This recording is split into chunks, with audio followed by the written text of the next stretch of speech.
estamos. No. Bueno, ¿qué tal? ¿Cómo andan? ¿Todo bien?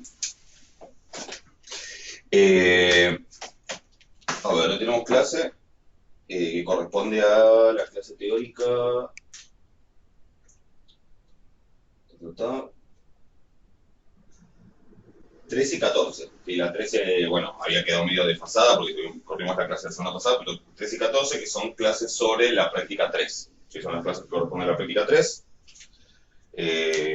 Después vienen las clases que corresponden a lo que entra para el primer parcial de la práctica 4. Y de acá a 2 semanas tenemos el parcial. Pero bueno. Eh, no sé, cuéntame, ¿quedó alguna duda de todo lo previo? ¿Nos había quedado algo pendiente de lo anterior? Creo que sí. Ayúdame. De la práctica 2. Ah, estamos con el ejercicio 8, ¿no? Que lo habíamos dejado medio colgando, me parece.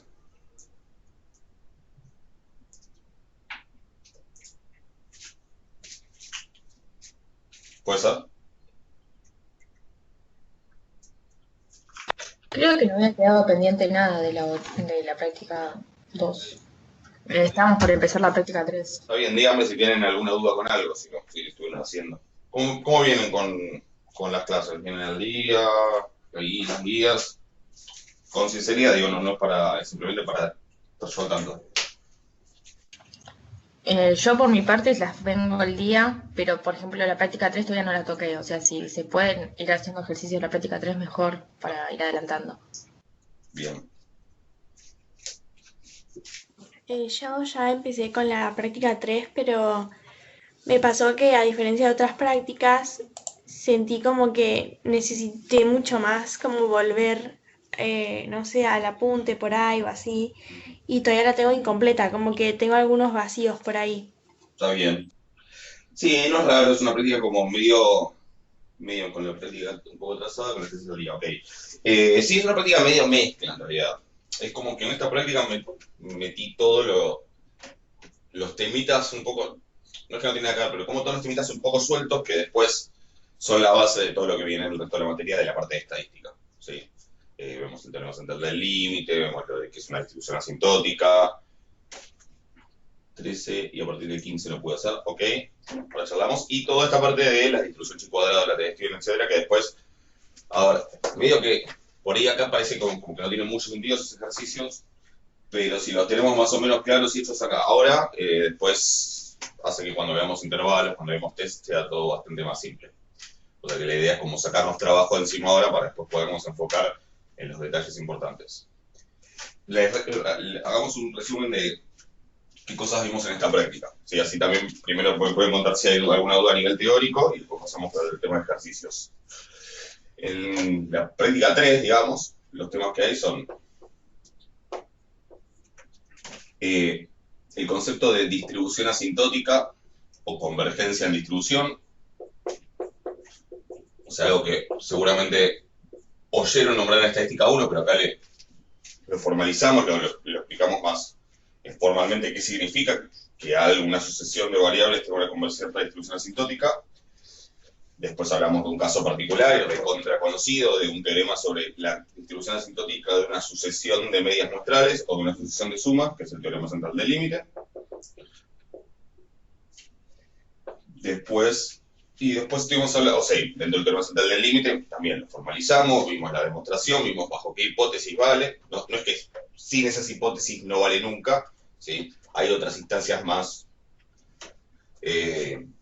laxas, digamos, con menos hipótesis en las que también vale la conclusión del teorema central del límite, pero nosotros vimos la versión más clásica, que es el que mencionamos en clase. Y después estuvimos hablando de algunas distribuciones usuales en el muestreo sobre todo en poblaciones normales, ¿sí? Que es donde aparecen la chi cuadrado, la t de Student, la f de Nedeco, ¿sí? Y vimos qué cosas tienen esas distribuciones, ¿sí? Con eso vamos a dar toda la base para todo lo que viene después en estimación puntual, sobre todo en intervalos de confianza entre hipótesis, ¿sí? No sé, ¿hay alguna duda así algo de lo teórico? Mientras voy revisando la guía, hay algo que quería comentar. Profe, yo tengo una pregunta con respecto al apunte. Salen también algo que era, creo que se llamaba estadístico de orden, ¿puede ser? Sí, exacto. Estadísticos de orden y también con dos variables multidimensional. Eh, O Vos sea, decís son para como la lo parte mismo. para la parte de dos poblaciones. Claro, exacto. Sí. A ver, Eso no sé si ya, yo todavía no me vi la clase 15, pero no. no sé si eso sale más adelante. En la clase no hablé de eso. O sea, en la clase de hecho de lo que hablé es de qué es la distribución chi cuadrado, qué es la t, qué es la f, qué características tiene. O sea, cómo se define Claro, y qué sí, situaciones aparecen y qué características tienen. Las sí. aplicaciones de eso a determinados estadísticos en particular, como figura en el apunte, que me dice, por ejemplo, si las xy son, no sé, x1, xn normales, mu sigma cuadrado, y hago x raya menos mu sobre s sobre raíz cuadrada de n menos 1, ese creo que está en el apunte. Digo, en el apunte está seguro. En la clase teórica creo que Sí, lo sí mencioné. está. Ese creo que lo mencioné, ¿no? En el apunte está Sí, seguro. sí, también. Pero después, por ejemplo, que el x raya menos y raya, si tengo dos poblaciones normales independientes, menos mu x menos mu y sobre la varianza amalgamada por la raíz de 1 sobre nx más 1 sobre ni, que eso lo deben haber visto en estadística 2, pero bueno, ese por ejemplo creo que no lo di en la clase teórica. En la clase teórica me centré creo que en los de una variable, y si quieren, digo, ahora si podemos avanzar en los de dos variables, avanzamos, pero como para que se enfoquen ustedes, digo, también pensando en el parcial y eso, lo que entraría obligatorio de la práctica 3 es, esperen que estoy sin mouse y me falta una mano. Eh,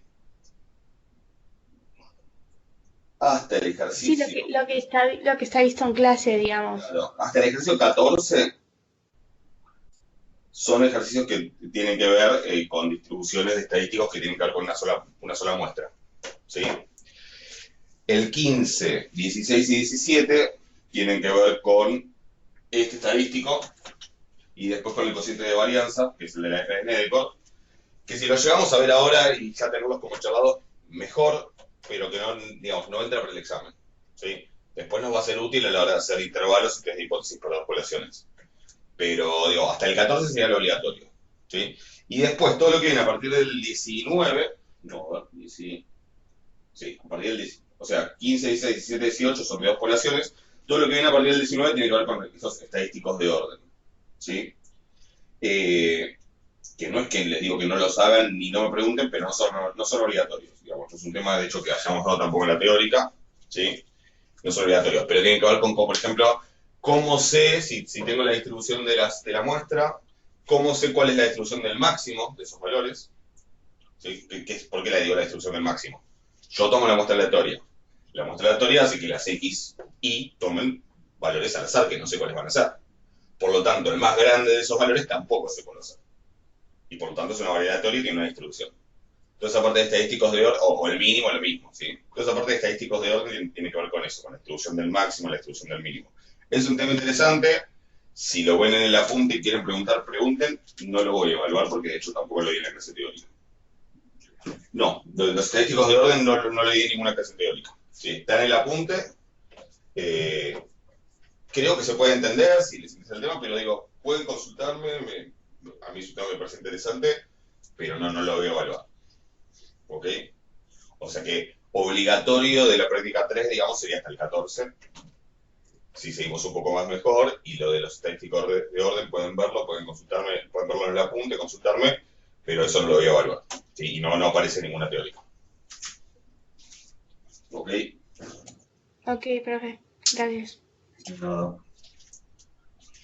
Bueno, cuéntenme de todo esto. ¿Hay dudas? ¿Hay preguntas a ese nivel teórico?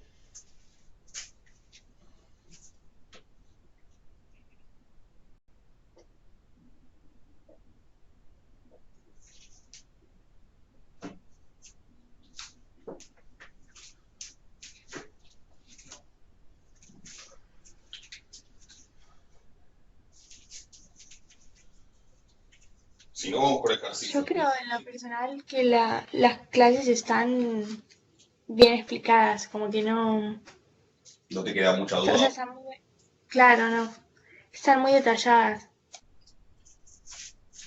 Bueno, me alegro. Sí, pienso lo mismo, o sea, mejor adelantar con la práctica y porque lo teórico se entiende. Está bien. A ver, hagamos un poquito de cada uno de los temas que entran. Digamos si ustedes quieren hacer alguno en particular, si no lo elijo yo, pero por ejemplo, los dos primeros ejercicios, si no me equivoco, sí, el uno y el 2 son sobre el concepto de exclusión asintótica, cómo probar que tal sucesión tiene cierta exclusión asintótica. ¿Quieren hacer alguno de esos dos? Por ahí es más interesante el 2, es un poco más raro, y después pueden hacer el uno, que es un poco más fácil. El 2, porfa, ok. Imaginen. El uno es el que básicamente prueba que bajo las condiciones de n grande y p muy chiquito tiene sentido aproximar la binomial con la exclusión de Poisson. Eso, digamos, es como la demostración formal de que eso es válido. Si se acuerdan que habíamos hablado de las aproximaciones de la binomial con la normal con la Poisson, la aproximación de la binomial con la normal para p no demasiado extremo se justifica por el teorema central del límite. La aproximación de la binomial por la Poisson para valores extremos de p, valores muy cercanos a 0 o a 1, con sus detalles, es lo que se justifica con el ejercicio 1. ¿Sí? En el 2 me da una sucesión de variables aleatorias, una sucesión infinita, x1, x2, xn y sigue. Y me dice que cada xn tiene rango 0, 1, 2 hasta n-1. Son variables, o sea, son variables discretas. El rango de cada una de las xn es 0, 1, 2, n-1. Es decir, que el rango tiene n elementos. Por ejemplo, el rango de x3, ¿cuál es? 0, 1 y 2. 0, 1 y 2. Está claro, o sea, tiene 3 elementos arrancando desde el 0. Bien. Y me dice que la distribución de esas variables discretas sobre su rango es uniforme. Esto es lo que se llama la distribución uniforme discreta. ¿Sí? No una variable aleatoria con una distribución continua uniforme, sino con un rango y la distribución es discreta, eso es uniforme sobre ese rango. ¿Qué quiere decir que sea uniforme sobre ese rango? El punto A me pide la función de probabilidad Que puntual. todos tienen la misma probabilidad. Exactamente, todos esos valores del rango tienen igual probabilidad. ¿Sí? Esto tiene sentido solamente si el rango es finito, porque si el rango es infinito, ¿sí? Si yo tengo que el rango fueran, por ejemplo, todos los naturales, ¿qué probabilidad le tendría que asignar a cada punto?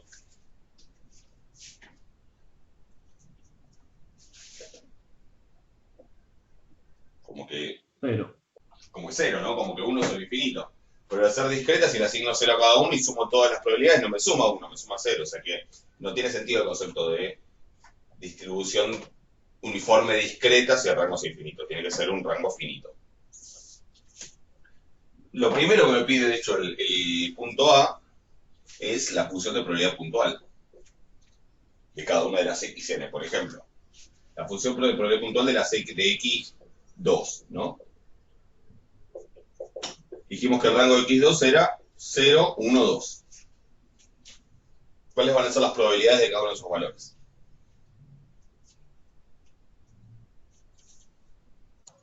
1 dividido entre 3. Claro, 1 entre 3, ¿no? Si son 3 elementos, es un tercio, un tercio, un tercio. ¿Sí? Es para cada uno de los valores del rango, el tercio. Obviamente para los que no están en el rango vale 0. ¿Se entiende? En general, ¿cómo va a ser la función de probabilidad puntual de xn? Para cada x del rango, ¿cuánto va a valer la probabilidad puntual? 1 sobre n. 1 sobre n, pues exacto, porque el rango va de 0 a n-1, o sea que tiene n elementos. ¿Se ve eso? Así que la función de probabilidad puntual es constante en el rango, ¿no? Después vale 0, obviamente, donde no estoy en el rango, pero es una constante. Así se entiende esto de la uniforme discreta y que esa es la función de probabilidad puntual. Sí, se entiende. No, para x4 va a ser un cuarto, para el 0, el 1, el 2 y el 3, y así.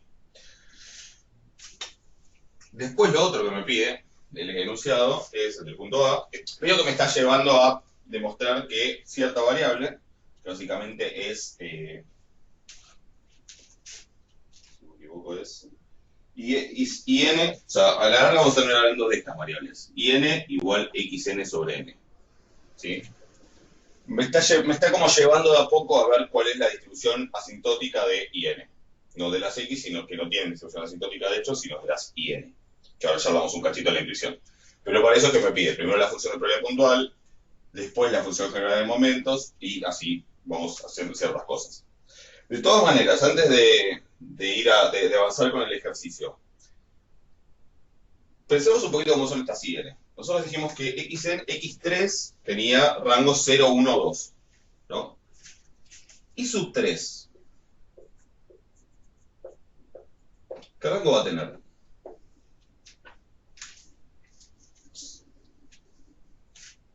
Si X3 puede valer 0, 1 o 2.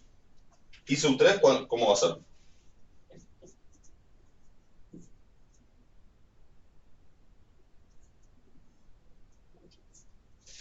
Parece que di vuelta a la n 90 grados, ¿no? ¿Cuál es el rango de sub 3?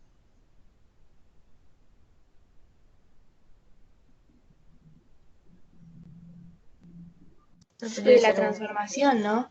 Claro, De cada uno de los... cada uno dividido por 3. De cada uno, exacto. O sea que si tenía que el rango de X3 era 0, 1 y 2, el rango de sub 3 va a ser 0 tercios, 1 tercio y 2 tercios. ¿Se ve? O sea, con las mismas, o sea, 0, 1 tercio, 2 tercios y con las mismas probabilidades, ¿no? 1 tercio, 1 tercio, 1 tercio. ¿Se ve eso? ¿Se entiende un poco? Sí, sí. ¿Qué es lo que le va a pasar a I sub 100, por ejemplo? I sub 100 va a ser X100 dividido 100, ¿no? Como X100 puede valer 0, 1, 2, 3, etcétera, hasta 99, I sub 100 puede valer 0 sobre 100, que es 0, 1 sobre 100, o sea, 0,01, 2 sobre 100, así hasta 0,99, todos con probabilidad 1 sobre 100.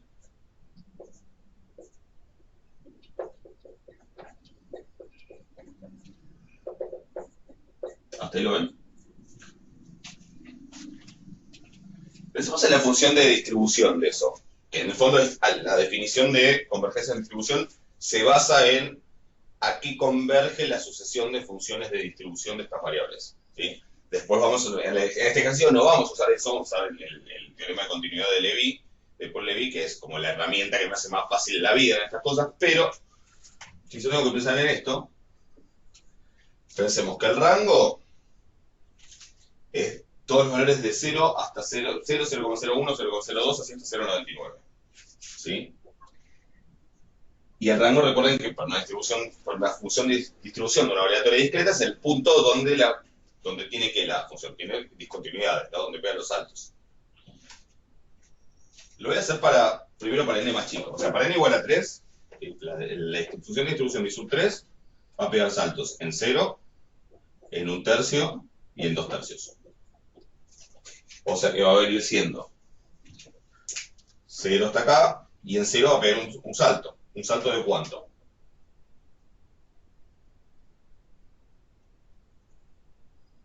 De 1 sobre 100, ¿no es? No, para esos 3 digo.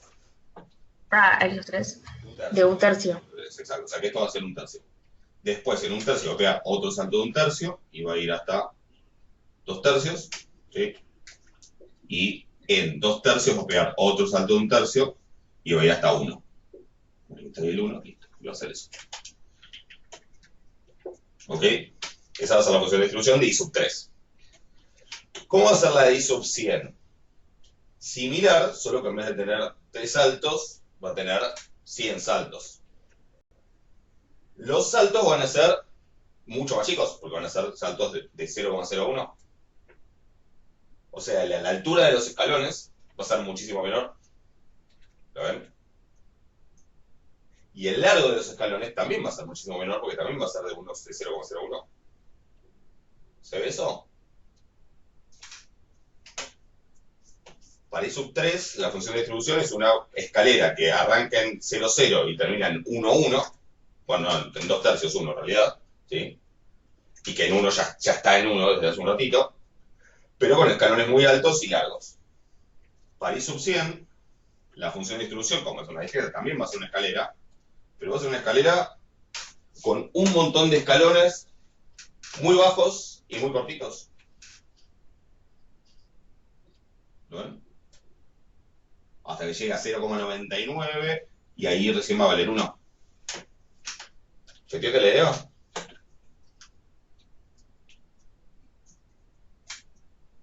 ¿Sí? Sí. ¿A qué les parece que va a atender esto? Aunque sea la función de distribución, después lo llamamos la distribución, pero ¿qué les parece que va a atender? Cuando n tiende a infinito. Piensen en esto con escalones infinitamente cortitos, bajos e infinitamente cortos.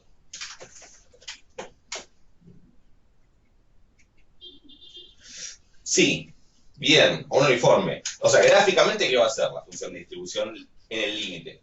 Gráficamente va a ser una recta, ¿no? O sea, va a ser el eje hasta acá. Va a ser una. A ver, en vez de ser una escalera, va a ser una ¿qué?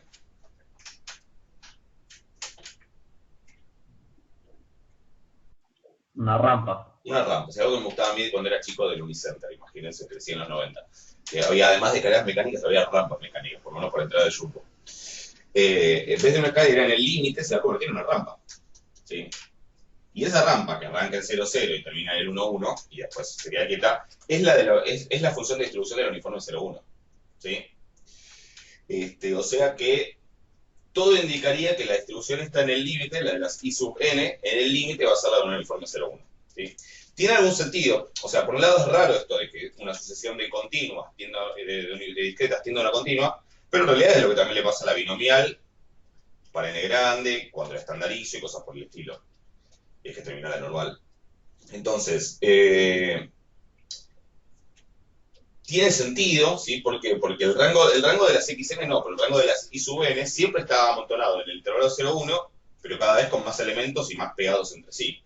Con lo cual está bien pensar que en el límite todos esos valores, bueno, uno los puede pensar como una continua y que en realidad será un uniforme 0, 1. ¿Se ve?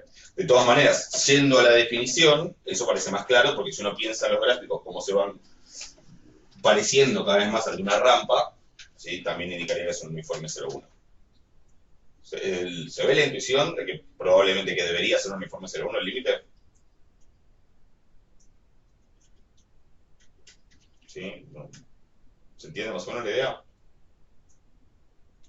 Pasa que probarlo por definición sería probar, buenísimo, sería probar que para probar usando la definición de convergencia de distribución, sería probar que para cada t, f de xn tiende a f de t, siendo f de t esta función.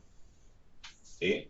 ¿Se puede? Sí, se puede, no es una cosa tipo imposible de hacer, se puede probar. Pero es bastante más complicado porque tenés que decir, supongamos que t está entre tanto y tanto, entonces a partir de algún n, es como, o sea, yo después de haber estudiado mucho de matemática, sé que lo puedo escribir en un par de líneas, pero no es algo de lo más lindo plantearlo así, sobre todo en este paso de discreto continuo, ¿sí? Es como que pensar en casos y cosas por el estilo. Es mucho más cómodo usar lo que vamos a usar, que es el teorema de continuidad, ¿sí? ¿Se entiende? Pero ya está bueno igual arrancar el ejercicio pensando en que sé que tengo que llegar a un informe 0,1. ¿Estamos hasta ahí? O sea que la idea del ejercicio básicamente es llegar a eso. Ahora vamos a ir siguiendo paso por paso lo que me pide, que es como que me va llevando, pero la idea es llegar a probar que esas I sub n convergen en distribución a un uniforme 0,1. ¿Ok? Entonces, para empezar a arrancar por ese lado, el punto A me dice que vea cuál es la función de probabilidad puntual de las xn, que es esta, es 1 sobre n para los x que están en el rango. Y después que vea cuál es la función de generadora de momentos de cada una de las xn. Y bueno, ¿cómo es la función generadora de momentos de xn? De definición. ¿Sí? Es la esperanza de E a la t por xn. ¿Cómo es la esperanza de la t por xn? Como xn es discreta, es una ¿qué?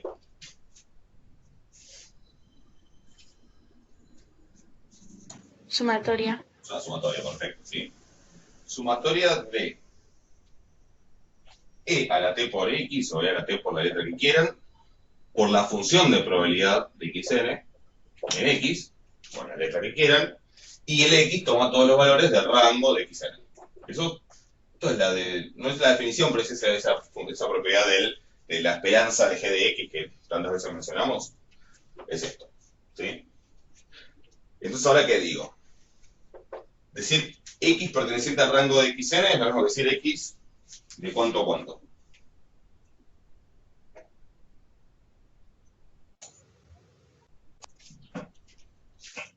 De 0 a n-1.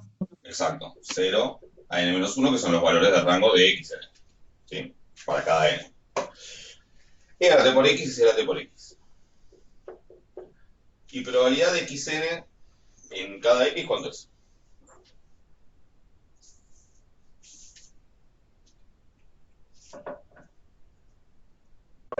Uno sobre n. Sobre n, por eso el ejercicio primero me pide en realidad eso, que piense cuál es la función de probabilidad puntual. Así que es eso por 1 sobre n. O sea, si yo logro... A ver, en principio esto pasa que está bien escrito en una sumatoria, no es lo más manejable del mundo. Pero en principio si yo logro escribir esto de una manera linda, ya tengo la función general de momentos. ¿Ya estamos? Entonces, por un minuto me olvido de todo el problema y voy a específicamente un tema de cuentitas. El índice de la suma es la x, lo que va variando término a término. ¿Sí? Así que por empezar, este 1 sobre n que está acá multiplicando es constante y lo puedo dejar afuera. ¿Sí? ¿Estamos? Sumo entonces desde x igual 0 hasta n menos 1, e a la t por x. Lo voy a escribir un minuto y ahora lo pensamos un poco mejor. Fíjese que la x, que es el índice de la suma, es el que va cambiando, está en el exponente. ¿Les recuerda algo eso?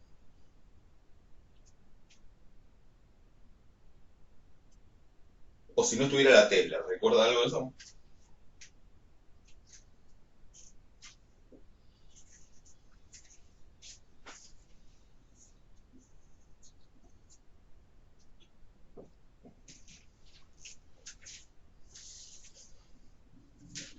El desarrollo de Como e que a la capaz x. si la, Sí, decime. como que capaz converge a algo si la t fuese Converge. negativa, Si la si la t fuese entre 0 y 1 o negativa. fuese negativa, converge, sí. Acá me dice en el desarrollo de e a la x, vos decís, sí, el desarrollo de Taylor, sí, justo más. En realidad no. En realidad el desarrollo de Taylor dice que e a la x es igual a la suma de 1 de x a la n sobre n factorial desde n igual 0 hasta infinito. Ese es el desarrollo de Taylor de e a la x. Pero fíjate que es distinto, o sea, vos no es que estás sumando cosas de este tipo y entonces te da esto. Ya tenés esto. ¿Sí? En realidad es algo que ya vimos, pasa que uno ve la E y le cuesta verlo. Pero digo, Es una, sí, decime. no, que es una serie en la que se puede aplicar una propiedad de suma, ¿no? Sí, pero es una en particular que ya charlamos. Primero, para la primera pista les borro la T, a ver si les suena. Y segunda pista, si quieren, cambien la E por otra letra. Porque uno dice E y no lo ve como una letra. Uno dice E y ve el número E, lo ve 2 como algo que sea. Claro, es una serie que, exactamente. Sí, sí, lo que dice hoy. Es una serie geométrica. Imagínense que en vez de E dijera A. No importa, es una constante. Es una serie geométrica. ¿Lo ven? Ahora vemos cómo la escribimos bien, pero es una serie geométrica. En realidad es, si no tuviera la T, digo, insisto, primero sería E a la 0, que es 1, después sería E, después sería E al cuadrado, después sería E al cubo, después sería E a la cuarta, y así voy sumando, es una serie geométrica. ¿Lo ven? El detalle es que tengo la T. Entonces, ¿qué truquito puedo hacer para que sea algo a la X?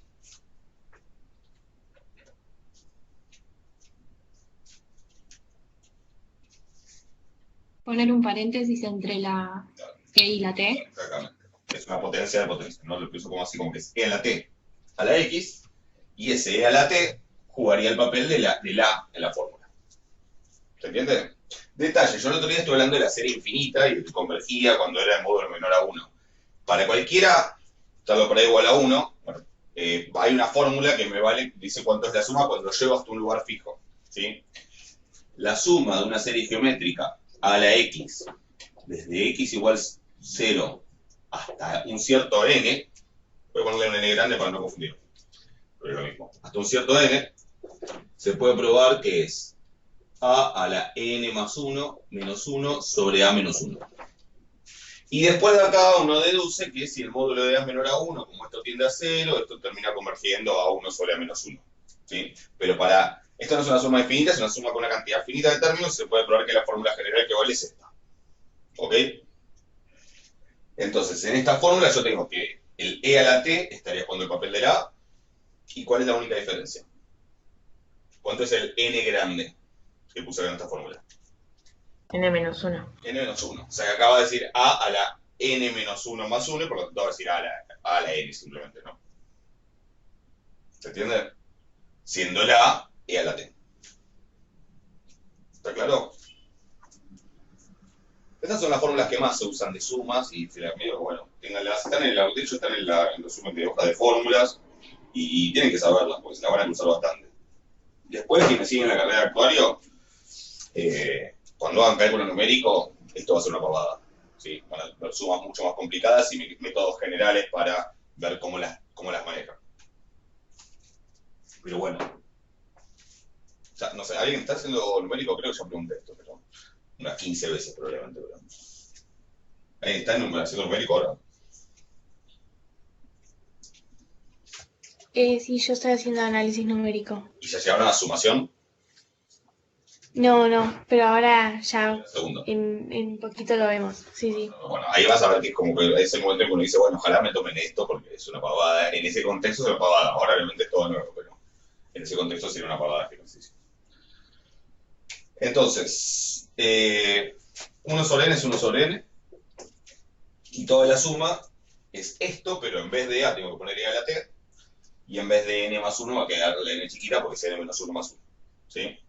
Así que tengo e a la t a la n menos 1 sobre e a la t menos 1. Eso sería la FGM de la XN, que bueno, la puedo escribir un poco mejor. La voy a escribir acá si ya me queda para el resto del ejercicio. Va a ser 1 sobre n por e a la n por t, sería lo de arriba. E a la n por t menos 1. Y abajo es n por e a la t menos 1. Y eso va a ser la FGM. ¿Estamos de acuerdo? Hasta ahí.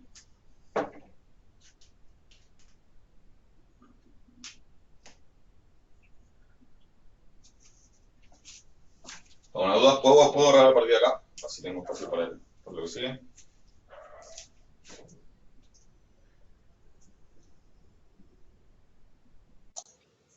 Por mí sí. Bien. Entonces, punto B me define I sub n y me pide hallar la FGM y el límite de la FGM. El punto B me dice I sub n se define como xn dividido n, para cada n. ¿Cuál es la FGM de I sub n y cuál es su límite? ¿Sí? Y el punto C me pregunta cuál es la distribución asintótica de I sub n. ¿Sí? O sea, ¿qué distribución tiene I sub n? Está bueno que ya tenemos una idea de cómo tiene que ser, entonces nos va a ser más fácil detectar la función general de momentos que nos quede, porque, insisto, nosotros no tenemos la herramienta de cómo a partir del FGM hacer las cuentas para encontrar la distribución. ¿Sí? La única herramienta que tenemos es la experiencia, es decir, yo ya sé que la FGM de tal distribución es esta, ya sé que la distribución de la FGM de tal otra distribución es esta otra, y además tenemos el teorema de inversión. ¿Sí? Pero es el conocer las FGM de varias distribuciones la herramienta que tenemos nosotros para trabajar acá. Entonces, primero, ¿cómo hago el FGM de la I sub n? Es decir, la FGM de xn dividido n. Siendo que yo conozco la de xn.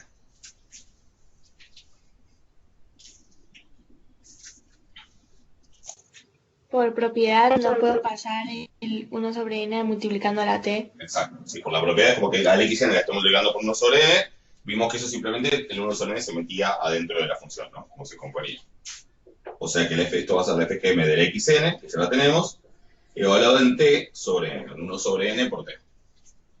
Y si hago esa cuenta, ¿qué me queda? Bueno, si donde hice t pongo t sobre n, acá me queda n por t sobre n, o sea que se me cancelan las n, me queda e a la t menos 1. La n es la n, esa queda, y acá me queda e a la t sobre n.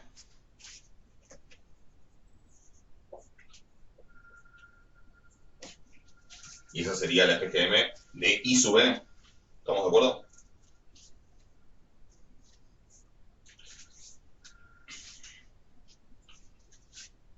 ¿Aún hasta ahí? Lo otro que me pide el punto B es que busque el límite de eso cuando n, de esta función cuando n tiende a infinito, y el punto C me pide que diga cuál es la distribución.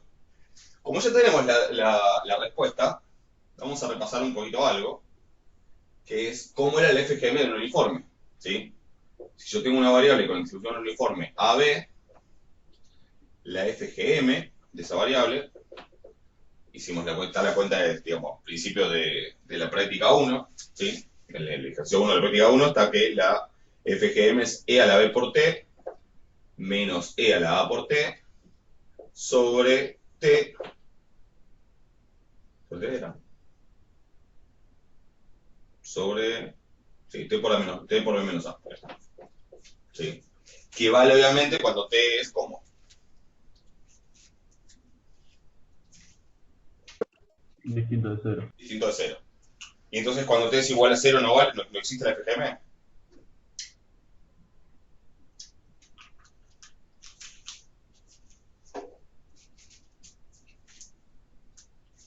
¿No existe la FGM en 0?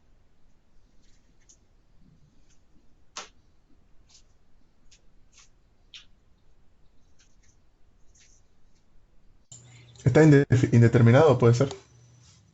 O sea, si yo trato de reemplazar, no se puede. Si trato de hacer que t tienda a 0, o sea, en principio es indeterminado, podría haber el límite. Ahora, sí, la función que le damos entonces en t igual a 0 está definida. Pasa que para cualquier variable aleatoria, es la cuenta e a la esperanza de t por x para t igual a 0 está definida. ¿Y cuánto da?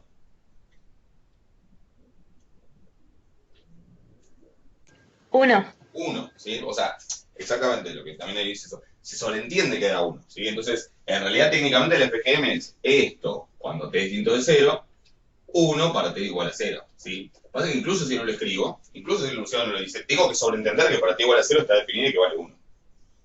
¿Estamos de acuerdo? ¿Se acuerdan de eso? Así, ¿cómo hacer la FGM de una uniforme 0,1? ¿Sí? Bueno, por un uniforme 0,1, simplemente reemplazo. Entonces acá me queda e a la 1 por t, e a la 0 por t, y e a la 0 es 1. Y acá me queda t por 1 menos 0, o sea que acá abajo me queda t. Así que t es esto para los t distintos de 0, bueno, y obviamente de vuelta es 1 para t igual a 0. Sí, aunque no lo aclare, igual tengo que sobreentender eso. ¿Estamos de acuerdo? Vemos, esta es la FGM del uniforme 0,1. ¿Estamos? ¿Hay alguna duda?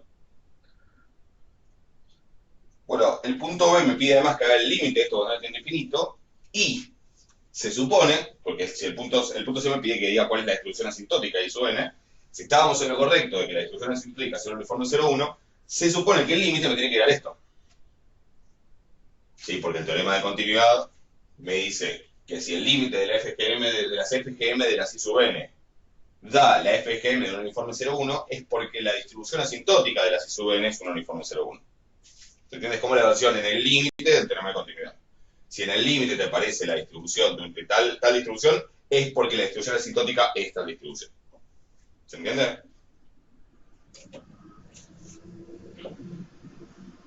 Así que tengo que tomar el límite cuando n tiene infinito de esa función.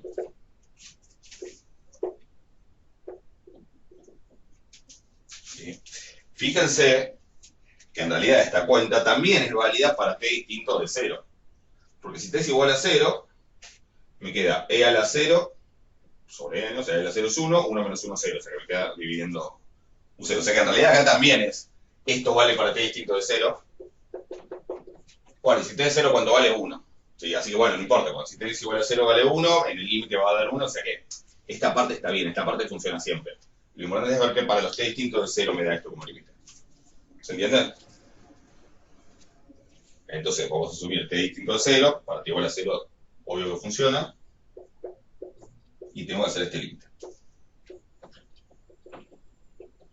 Donde tengo 0. Entonces, ¿qué pasa cuando n tiende a más infinito? Primero, ¿qué tiende el numerador cuando n tiende a más infinito?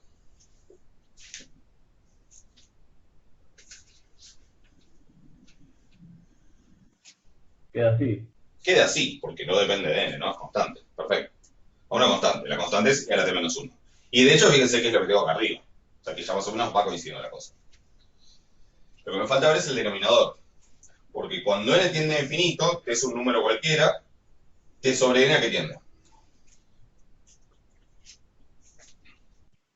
A Tiende cero. a 0. A 0. Así que e a la 0 tiende a 1, y e a la t, eso que tiende a 1 menos 1 tiende a 0. O sea, todo esto tiende a 0.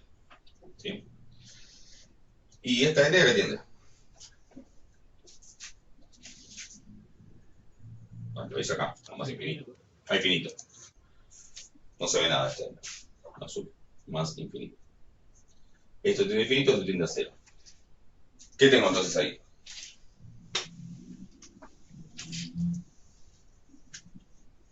Una indeterminación. Una determinación, exacto. Infinito por 0 es indeterminado, ¿sí? Primero que las interminaciones son 7 y uno se las puede memorizar, pero además que son esos casos donde uno tira por un lado y otro tira por el otro, porque si multiplico por algo cada vez más grande debería crecer, si multiplico por algo cada vez más chico debería hacerse cada vez más cercano a 0. Entonces, es como, yo tiro de la soga por allá, vos tirás de la soga por allá, hay que ver quién gana. O si nos quedamos a mitad de camino, ¿ok? Pero es una de las 7 indeterminaciones, digamos. Entonces, lo voy a hacer tipo cálculo auxiliar esto. Quiero ver a qué tiende todo esto, porque que sea indeterminado no quiere decir que no exista el límite, quiere decir que no puedo a simple vista dar la respuesta solo viendo a qué tiende cada cosa.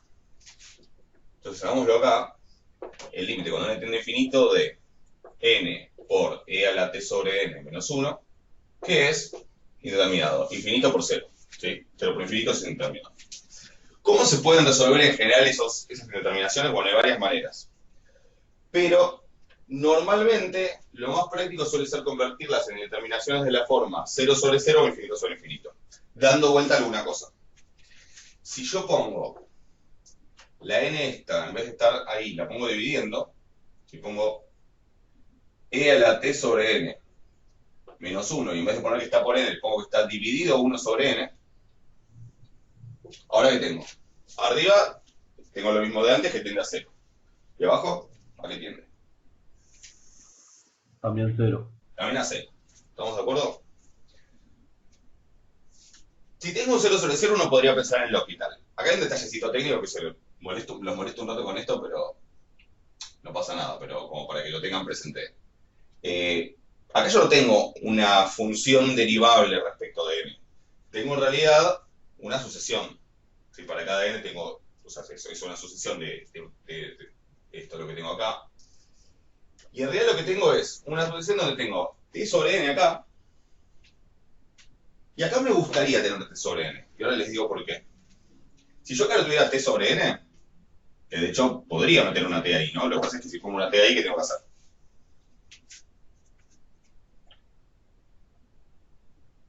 Puedo meter una t ahí, ya está. Contrarrestarla arriba también. Tengo que meter otra, ¿no? Para que esto tenga sentido. O sea, tengo que poner otra para que mantenga lo mismo que tenía.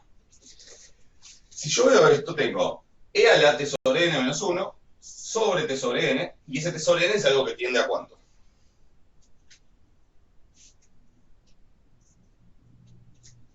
Cuando le tiende infinito, esto tiende a 0, ¿no? Entonces, lo que puedo hacer en estos casos, digo, yo sé que esto se le parece muy salido de la galera, pero bueno, estos ejercicios en ahí están para eso, para meter situaciones medio extrañas y que las podamos charlar y discutir estos temas, ¿sí? Yo podría explorar este límite. Límite cuando, voy a poner cualquier letra, u tiende a 0, de e a la u menos 1 sobre u. ¿Está claro que si yo veo cuánto de este límite, lo que tiende a eso es a lo que va a tender esto. Porque básicamente es E a la U con U tendiendo a 0 menos 1 sobre U. Digo, para que vean cómo se resuelven muchas veces estas cosas. Si yo encuentro cuánto es el límite, esto tiende a lo mismo. ¿Se entiende? Díganme si no. Es lo que hizo, bueno, que es, pues, no se ve nada ahí. Es resolver límites haciendo una sustitución. O algo así como una sustitución. Aunque bueno, no se ve nada, pero...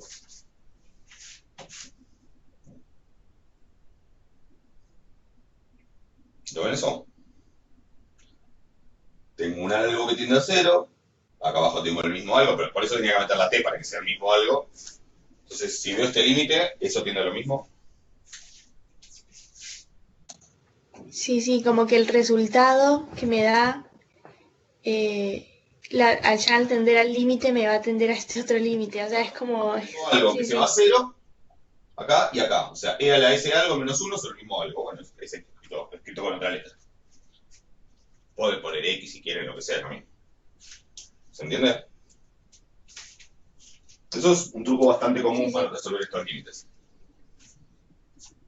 Yo podría ver el límite de e a la t sobre u menos 1 sobre t sobre u cuando u tiene infinito. Sí, podría, lo que pasa es que seguro que es bastante más feo ese. Ahora van a ver por qué. Pero si logran ver este, que obviamente va a dar lo mismo, podrían también decir, bueno, entonces todo esto. Pero es más cómodo simplificar y en vez de tener las variables dividiendo y cosas por el estilo, es mejor tenerlo acá arriba.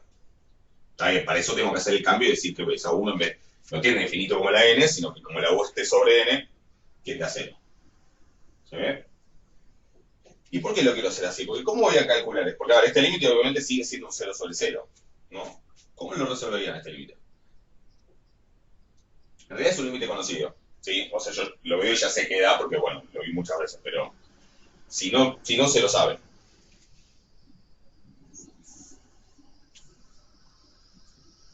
¿Cómo haría para resolver ese límite? Con L'Hopital. Con L'Hopital, exactamente. ¿Sí? Como es 0 sobre 0, puedo aplicar L'Hopital, si fuera infinito sobre infinito también. Entonces, por L'Hopital, este límite da. ¿Y qué pasa? Claro, como es L'Hopital tengo que derivar. Es mucho más fácil derivar e a la u menos 1 y u que derivar e a la t sobre u o t sobre u, que me van a quedar cuentas mucho más feas. O sea, digo eso para explicar por qué en vez de reemplazar la n por otra letra, directamente tomé todo el t sobre n como algo. Bueno, porque es mucho más fácil este límite que hacerlo con el t dividido u, porque las derivadas van a quedar más feas. Es simplemente por eso. ¿Ok? Por L'Hopital, esto debería ser igual al límite cuando u tiende a infinito, perdón, u tiende a 0, de derivada de lo de arriba, que es, ¿cuánto? E a la U. Y en la u, perfecto. Sobre la derivada de abajo, insisto, acá no estoy derivando un cociente, estoy derivando la parte de arriba y derivando la parte de abajo como cosas independientes. La derivada de abajo es 1. Así que el límite, ¿cuánto da?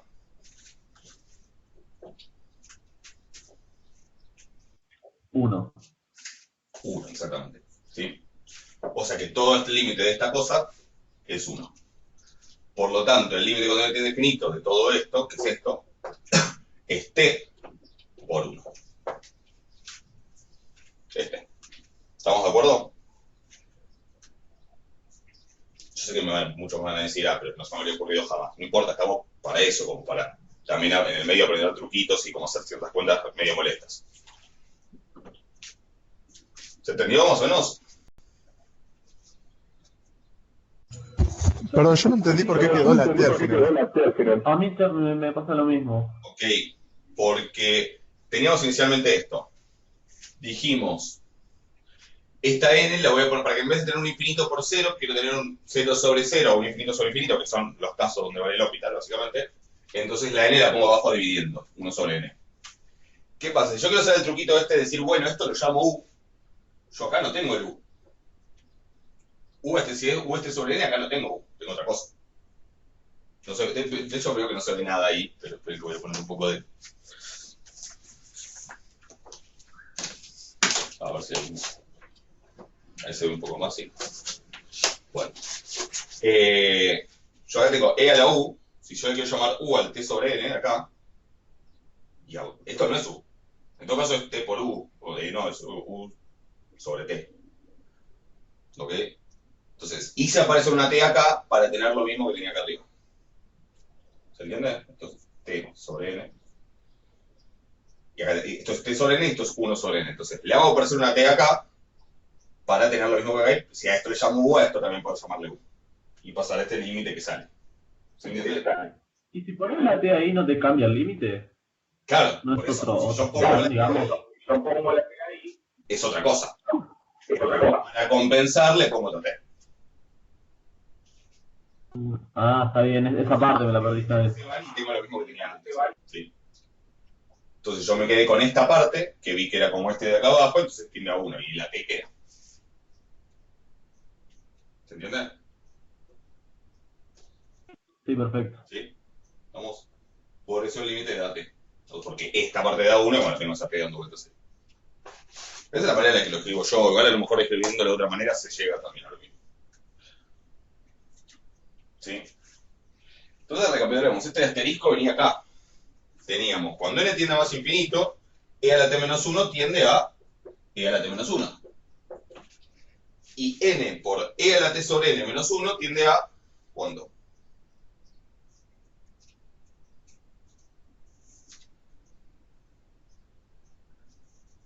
N por e a la t sobre n menos 1.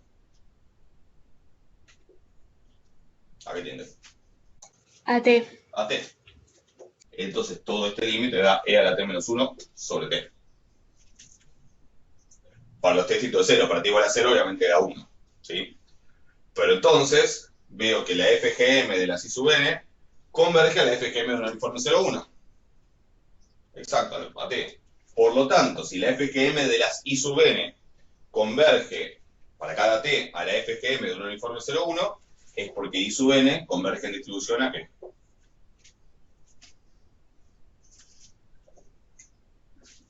A la uniforme 0,1. Al uniforme 0,1, exactamente, sí, por el teorema de continuidad. El teorema de continuidad me dice, mira, si la sucesión de las FGM de las I converge a la FGM de un uniforme 0,1 es porque la distribución asintótica es un uniforme 0,1. Que es igual a lo que ya habíamos visto un poco gráficamente con el tema de la escalera que se me convertía en rampa. Es muy dibujito animado eso de la escalera que se convierte en rampa, como que vieron eso, que tironean y como que se achata y entonces el que está en la escalera se cae, bueno, no sé, es la imagen que se me viene a la mente. ¿Se entendió esto?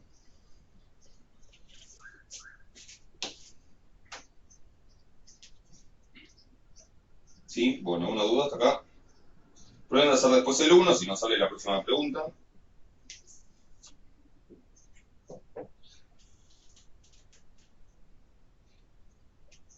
Después los ejercicios del 3 al 5 son ejercicios de teorema central del límite. Si quieren podemos hacer uno para practicar. Yo tengo uno que me gustaría, que es el 4, pero si quieren hacer otro lo hacemos.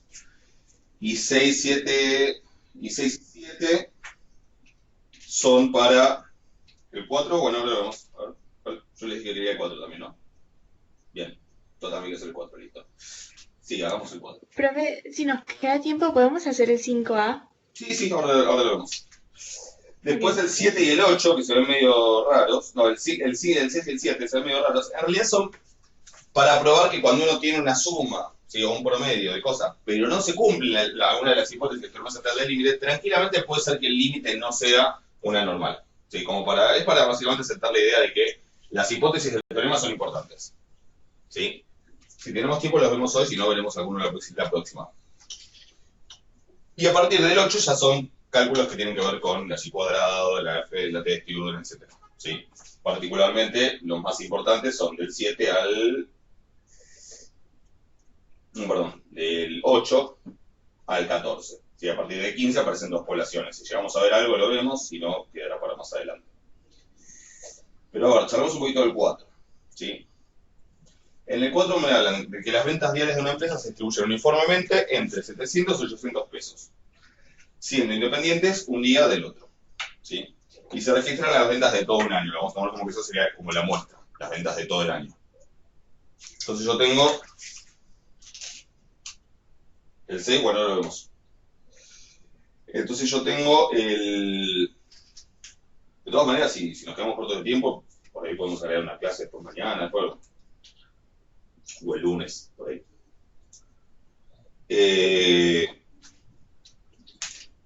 Entonces tengo que esto de que se observan las registran las ventas de todo un año, que podemos tomar como que cada día del año, como es un año de 365 días, es como la muestra, de tamaño 365, y como las ventas diarias son uniformes 700, 800, cada una de esas XY sigue una distribución uniforme 700, 800.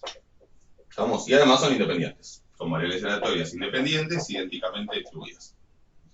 O sea que forman como una muestra aleatoria.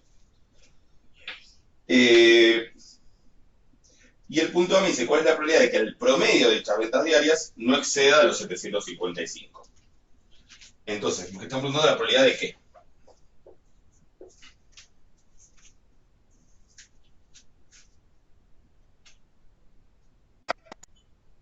De que sea menor Que sea menor a 755. a los 3. ¿Quién? Sí. ¿Quién? X sobre N. X, o El sea, promedio. el promedio, ¿no? X raya, es decir, la suma de las X sobre N. ¿Ok? X raya N, o sea, X raya 365, si quieren ponerle. Sí, o sea, la suma de todas dividida a 365 que sea menor a 755. ¿Estamos de acuerdo? ¿Cómo esta cuenta? Bueno, yo no sé cuál es la distribución de X raya 365. ¿Sí? Por ejemplo, ahí, de hecho ahora les voy a mostrar unos grafiquitos. La suma de uniformes no es uniforme. ¿Sí? ¿No? Vieron que pareciera ser que siempre la suma me da lo mismo, ¿no? La suma normal independientes es normal. La suma de Poisson independientes con el mismo lambda es normal. La suma de gamas con el mismo lambda es normal. La suma de Poisson, de variables de Poisson es normal. Perdón. La suma de gamas con el mismo lambda es gamma. La suma de Poisson, de variables de Poisson independientes, es Poisson. La suma de binomiales con el mismo P es también binomial. Pareciera ser que eso no vale siempre. Si la suma de uniforme, por ejemplo, no es uniforme. ¿Ok? Ahora, ¿qué puedo pensar como segunda opción si no sé la distribución de esto?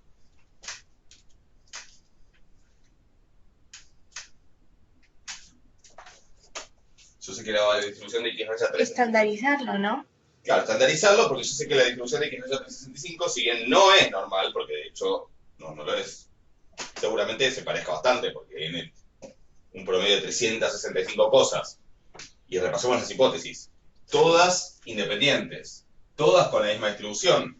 Y esa distribución teniendo momentos de orden 1 y 2, que ahora de hecho los vamos a calcular,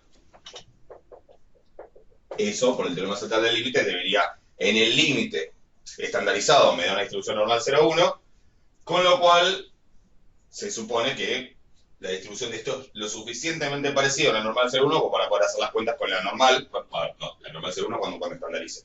Pero supone que la distribución de esa cosa va a ser lo suficientemente parecida a la normal 0,1 como para que las cuentas me den algo bastante parecido al dato real. ¿Se entiende? O sea que voy a usar el teorema central del límite. Pero vamos a ver cómo lo escribimos. La esperanza de las XY es, bueno, las X son normales, y acá hay que recordar cosas del uniforme o googlearlas. ¿Sí? La esperanza era B menos A sobre A más B sobre 2. ¿Sí? Esta era la esperanza del uniforme, es el promedio entre los dos valores. O sea que la esperanza es 750. ¿Ok? Y la varianza del uniforme era B menos A al cuadrado sobre 12. ¿Por qué? Porque uno se la cuenta y sale eso. O sea que va a ser 800 menos 700, 100. 100 al cuadrado dividido 12 es 100 al cuadrado dividido 12. ¿Qué sé yo? Y si quieren el desvío, que es la raíz cuadrada de eso, es 100 sobre la raíz de 12, o sea, la raíz cuadrada de eso, y ahora ya les digo cuánto da. 100 dividido la raíz de 12. Aquí lo tienen, resultado. 28,867, perfecto. 28,867 aproximadamente, ¿no? ¿Estamos? ¿Eso qué me dice? Que si yo que estandarizo,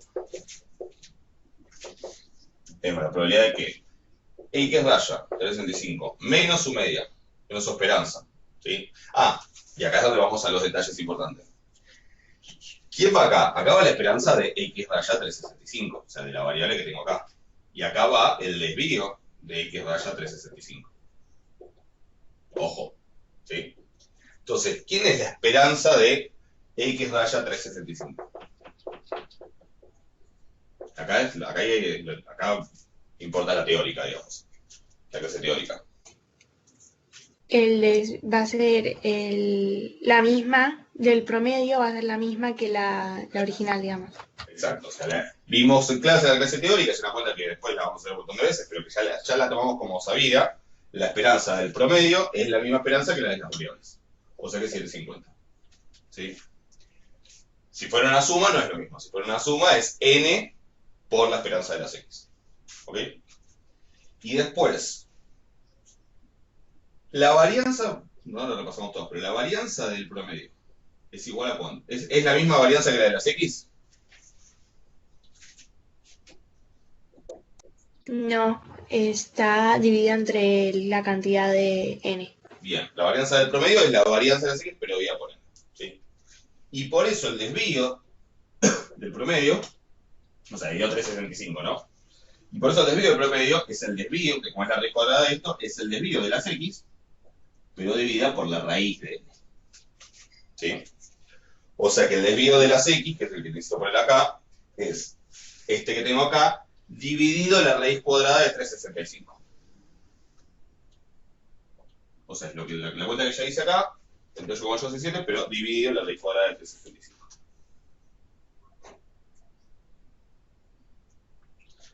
Dividido, alguien por ahí puede hacer la cuenta más rápido, yo estoy acá preguntando a Google. A mí me dio 1,51 más o menos. Habíamos la hizo 1,511. ¿Ok? Esa es la cuenta que me da esto dividido la raíz de 365. Si lo hice mal, me avisa. Entonces, siempre estandarizo con la esperanza de esta cosa y el desvío de esta cosa, no en la esperanza de las x, el desvío de las x. Insisto en esto porque es muy fácil, uno está distraído diciendo, bueno, eso es un ejercicio de táctica, uno es una pavada, es muy fácil distraerse y poner cualquier cosa. ¿Sí? Entonces acá tengo que restar. Bueno, lo dejo escrito así, no importa. Pero básicamente entonces yo necesito que esto sea menor a 755 menos la esperanza de x raya, que es 750, sobre el desvío de x raya, que no es este, sino que es 1,511. ¿Ok? Esta cuenta, que 5 sobre 1,511,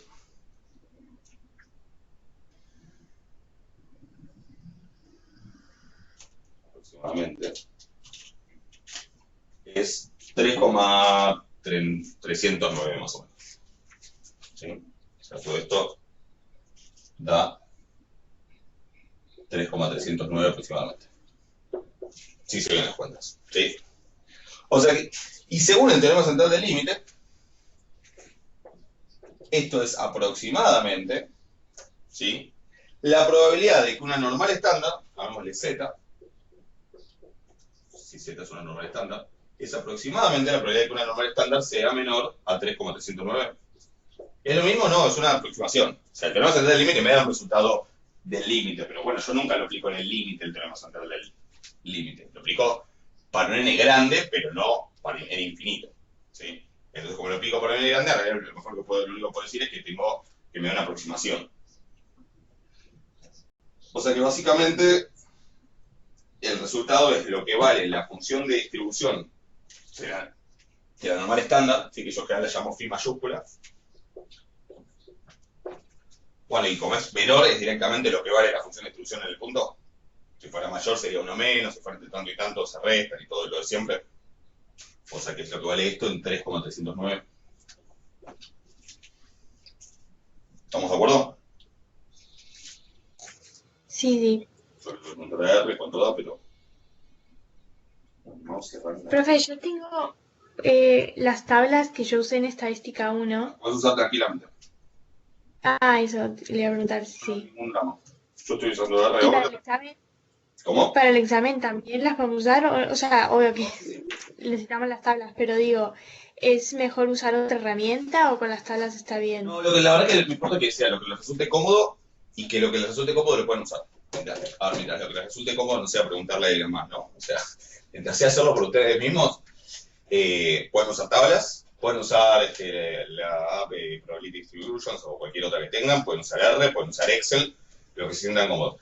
En el examen, en los parciales digo, yo no sé en qué va a quedar el sistema de promoción. Si después llega a haber un final obligatorio, o si es no obligatorio, pero igual tienen que dar final, lo que sea, bueno, después van a tener que hacer herramientas que pueden usar en un aula, que básicamente son las tablas, o la aplicación avisando, voy a fijarme tal distribución en la tabla y listo.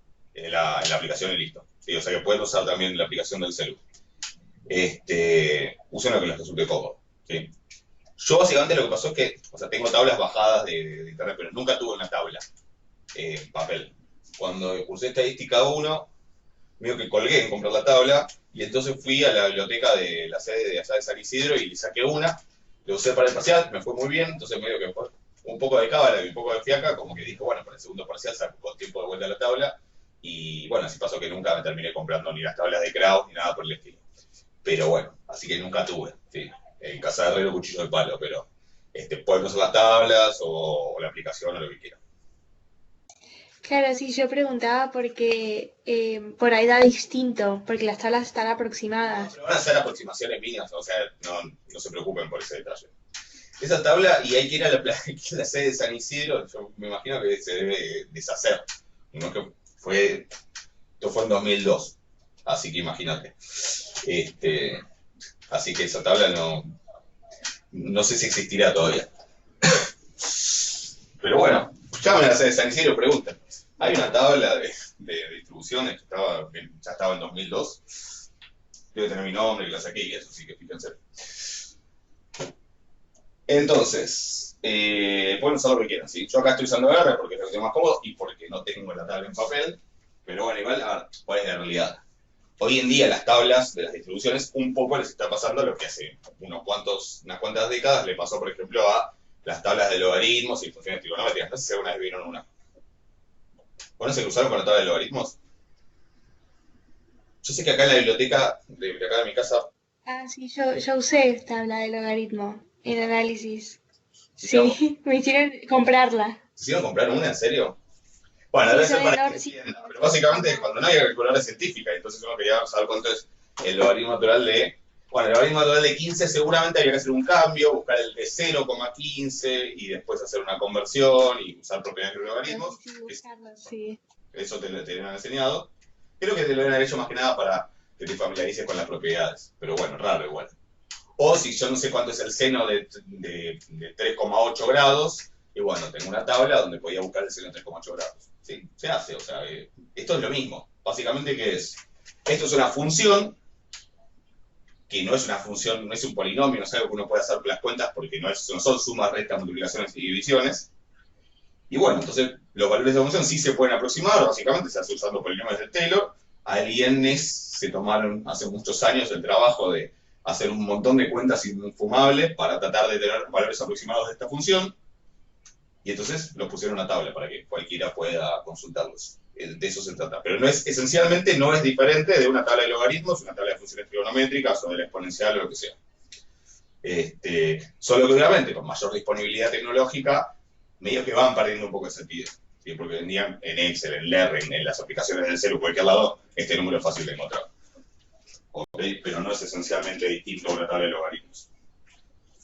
En R, si alguien quiere ver cómo se hace en R, ahí no hace falta que miren todas las clases de R, que si quieren pueden mirarlas, pero las que están en el canal de YouTube, pero sí hay una que específicamente es cómo hacer cálculos con distribuciones en R, y este habría que hacer pnorm, y pnorm de 3.309 me da 0,9995, o sea, esto es casi 1. ¿Sí? Esa probabilidad. ¿Estamos? ¿Hasta ahí alguna duda?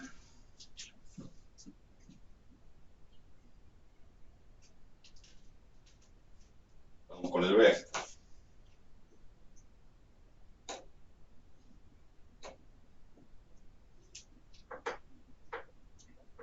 Y acá les quiero mostrar algo. Esto eran las ventas, esto eran valores diarios de un año, etc. En el punto B me pregunta, ¿cuál es la probabilidad de que las ventas totales de una semana al azar sean entre tanto y tanto. ¿Sí? ¿Qué pasa si me está preguntando por las ventas de una semana al azar? Primero, si son ventas totales, ¿de qué estamos hablando? No me dice promedio.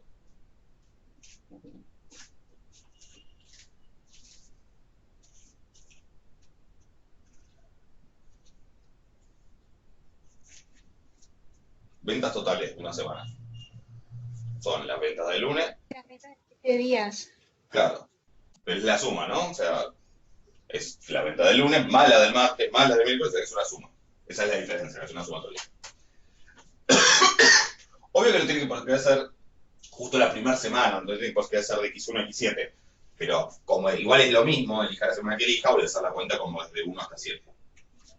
¿Se entiende? O sea, no importa si después, si fuera de X72 a X78, también está bien, pero la distribución va a ser la misma, porque básicamente es la distribución de la suma de 7 uniformes 700-800 independientes, no importa cuál sea. ¿Estamos de acuerdo? Y lo que me están pidiendo es que esas ventas totales de una semana estén entre 5.200 y 5.300.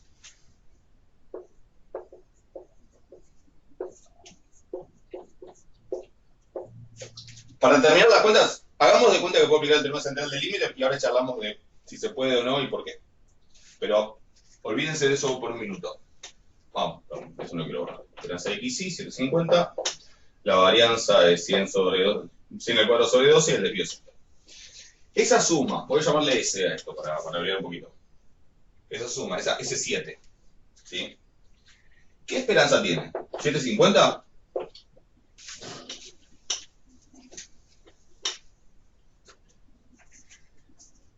No, 750 por n. Por n, sí que es 7. O sea, acuérdense que la esperanza de una suma es n por la esperanza de cada variable, porque simplemente es la esperanza de cada una sumadas, entonces me termina quedando n por la esperanza. O sea que es 750 por 7, y eso es 950, gracias. Bien. ¿Qué le pasa a la varianza de ese 7? Siendo variables independientes, las x, la varianza de la suma es la suma de las varianzas. O sea que también termina siendo sumar 7 veces la varianza de cada una. O sea que también es n por la varianza de cada una de las x. Y por eso el desvío es la raíz cuadrada de n por la raíz de la varianza, que es el desvío. Es la raíz de n por el desvío de las x. O sea, raíz cuadrada de 7 por 28,867. ¿Cuánto da eso? Raíz de 7 por esto.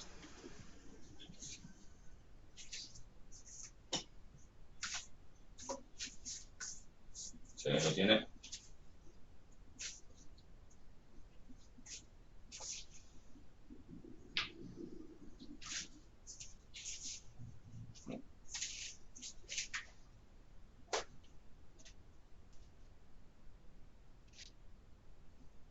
Gracias, Tomás.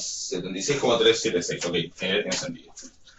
76,376. ¿Sí? Apréndanse bien esto de esperanza y varianza del promedio y esperanza y varianza de la suma, que es muy fácil equivocarse. Es una pavada, apréndenselo, y es muy fácil equivocarse si lo agarran distraído uno.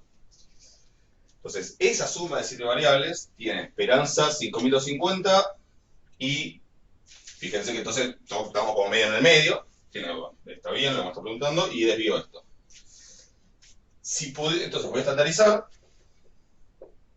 5.200 menos 5.250, o sea, menos 50 sobre 76,376, menor a lo que llamé S7, menor a 5.300 menos 5.250, que también que es 50 positivo, sobre 76,376.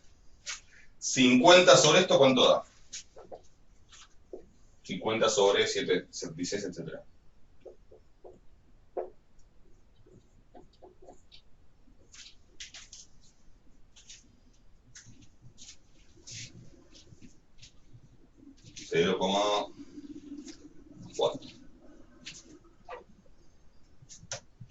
Aproximadamente 0,65. Ok, o sea que acá me da eso, acá me da menos eso porque acá es menos 50. así que sería menos 0,6547 y acá es 0,6547.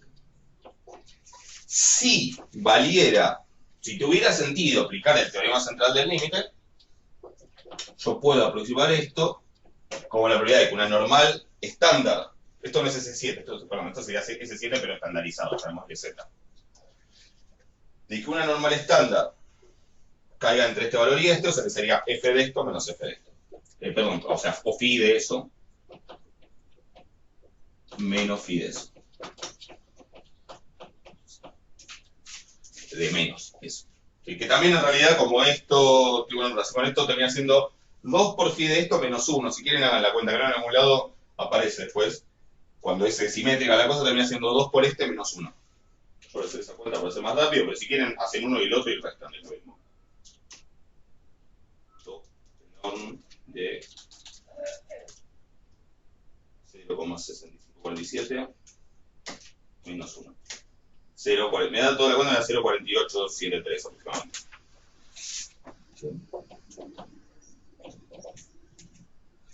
Que sería una aproximación porque estoy usando el teorema central del límite. Pero alguien podría decir, me parece que tu aproximación es como una recontra aproximación. ¿Por qué? Porque el n no es tan grande, son 7. 7, ¿no? Se ve como medio floja la cosa, ¿no? ¿Cómo se hace el ejercicio? Bueno, este ejercicio me dio una excusa para mostrarles algo que está en el campus, no sé si lo vieron. Pero que la cuestión es la siguiente, ¿cuánto es un n grande? Bueno, digamos ustedes, ¿cuánto es un n grande? 30. 30, ¿no? O sea, lo de toda la vida es 30. Bueno, pero toda la vida está bien, pero toda la vida tiene sentido porque obviamente uno cuando recién empieza a aprender esta cosa le tiene que hacer la vida más o menos sencilla. Y entonces, ¿qué quiere decir? El n mayor a 30, ¿por qué me pones un número? Bueno, porque en realidad, ¿cuánto es un n lo suficientemente grande para aplicar el teorema central del límite? Depende básicamente de cuál es la distribución de la que estoy partiendo. ¿Sí? Si yo parto, ahora, por ejemplo, si la distribución de las xy originales es normal, ¿cuánto es un n grande para aplicar el teorema central del límite? Si ya son normales. Cualquiera o no, porque va a terminar teniendo la normal. Claro, o sea, 1, ¿no? Con n igual a 1 puedo, porque de hecho no es que va a terminar tendiendo, es como la distribución es normal, es constante. ¿Se ve? O sea, nunca, ya sé que es un ejemplo extremo, ¿no? Pero en un caso muy extremo, con n igual a 1 puedo aplicar, entre comillas, el teorema central del límite. En realidad estoy usando que la distribución es normal y punto. Pero lo planteo como una situación extrema. Si la distribución original no es normal, pero es muy parecida a la normal, por ejemplo, una T de student con muchos grados de libertad es muy parecida a la normal. Y una T de student con 100 grados de libertad es casi una normal. Ahí sí, no es cierto que el promedio o la suma tengan distribución exactamente normal, pero va a ser muy, muy parecida. Incluso para un n chiquito. ¿Sí? Si la distribución original es una distribución recontra simétrica, con una kurtosis enorme, muy chiquita, qué sé yo, si la distribución es así, que con una densidad así, qué sé yo.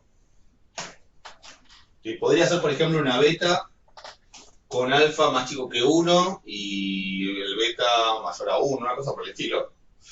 Probablemente el n tarde, necesita un n grande, razonablemente grande, para que las conclusiones del teorema central, para que la aproximación del teorema central del límite sea válida.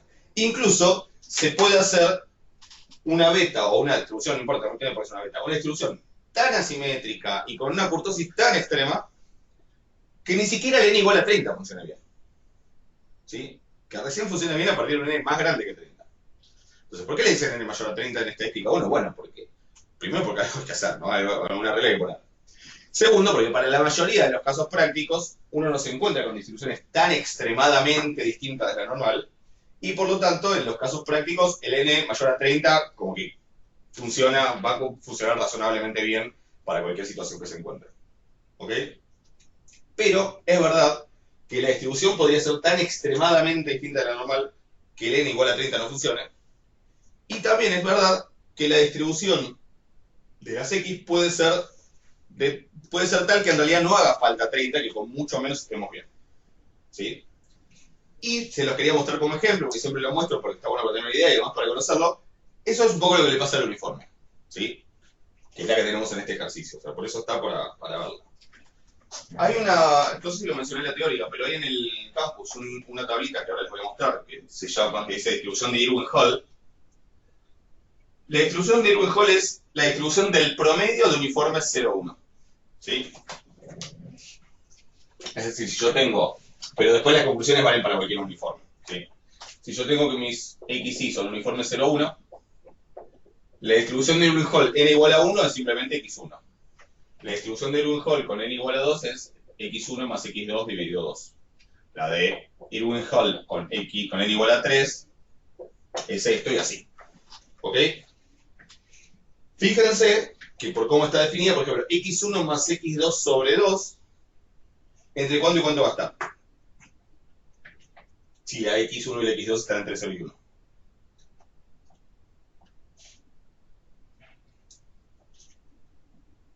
X1 más X2 como mínimo es ¿cuánto?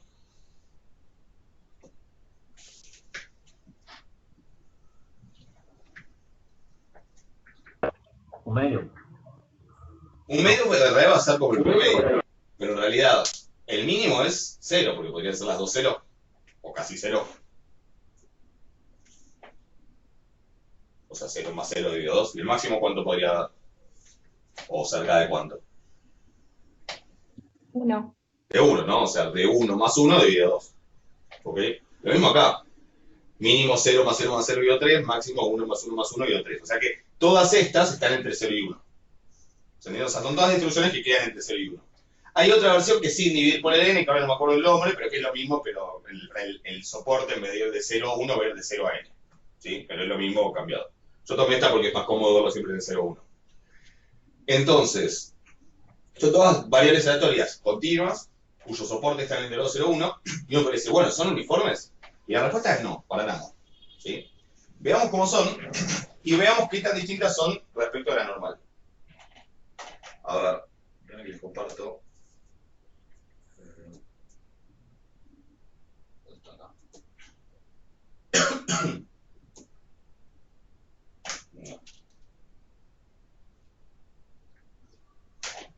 Díganme si se ven los gráficos.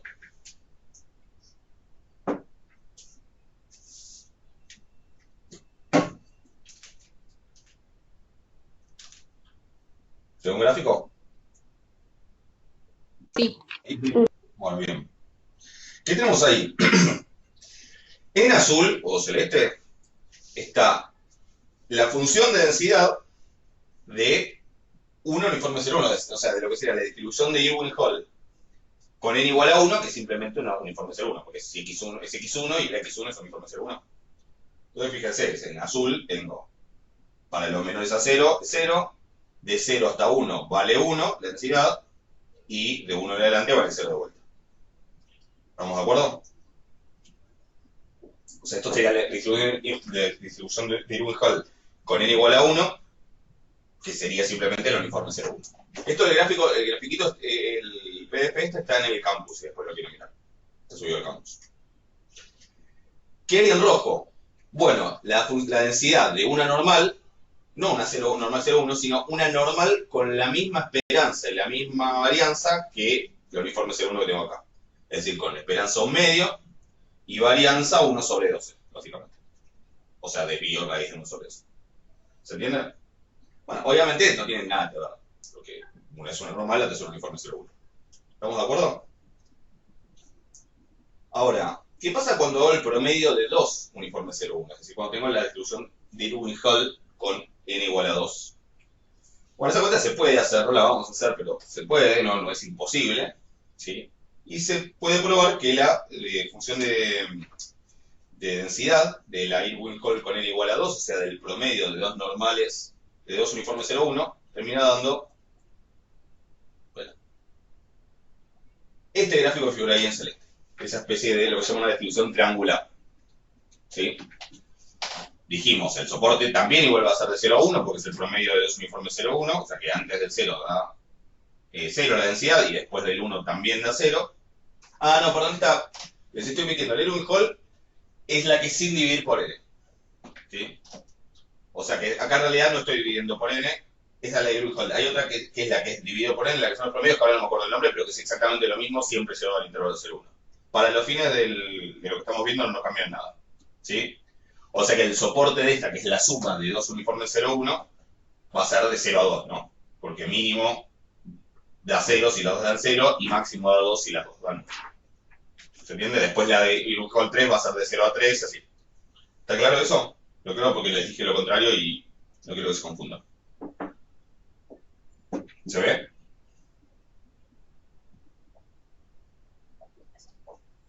¿Lo puedes repetir, profe, eso?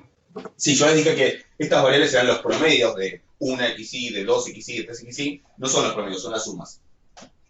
O sea, esta que es con 1 igual a 2, no estoy haciendo x1 más x2 dividido 2, sino que estoy haciendo simplemente Ah, ok. x1 más x2. Por eso el soporte me quedó de 0 a 2, no de 0 a 1. Y la que sigue, Ok, el ok. soporte es de 0 a 3, así. ¿Se entiende? Hay otra que está la otra versión que es dividiendo por n, o sea que me queda siempre el soporte en 0, 1, que ahora no me acuerdo el nombre. Pero es lo mismo dividiendo por n. No, la forma en sí va a ser la misma, solo que lleva el intervalo 0, 1. ¿Ok? Entonces, esto se puede probar, o sea, hay que hacer la cuenta, pero se puede probar que la densidad de una suma de dos uniformes 0 independientes tiene esta forma de triángulo, o de pirámide, como quieran llamarle, ¿sí? Es fácil ver la esperanza y la varianza, porque es usar propiedad de la esperanza y la varianza, y si dibujo la normal con la misma esperanza y la misma varianza, es esta que está figura ahí en rojo. ¿Son iguales? No, ni por casualidad, pero bueno, más o menos como se ve como que la normal ya medio que se va metiendo por donde se tiene que meter. ¿Ok? Fíjense qué pasa para n igual a 3. Para n igual a 3 tengo, de vuelta, el soporte ahora es de 0 a 3 porque es la suma de 3 uniformes 0, 1 independientes. ¿Sí? O sea, puede tomar cualquier entre 0 y 3. Y si hago la cuenta de cómo queda la función de densidad, me queda una curva como esta, que fíjense que ya empieza a tener forma de campana. ¿Sí? Si superpongo la normal, que tiene la misma esperanza, la misma varianza, no me queda la misma, pero tampoco es que está tan mal. ¿Ok? Ahora les cuento específicamente qué forma tiene esto, porque piensen que esto no es que tiene asíntotas como la normal, ¿no? Esto de 0 para allá vale 0 y de 3 para allá vale 0 la densidad. Es constante. ¿Ok?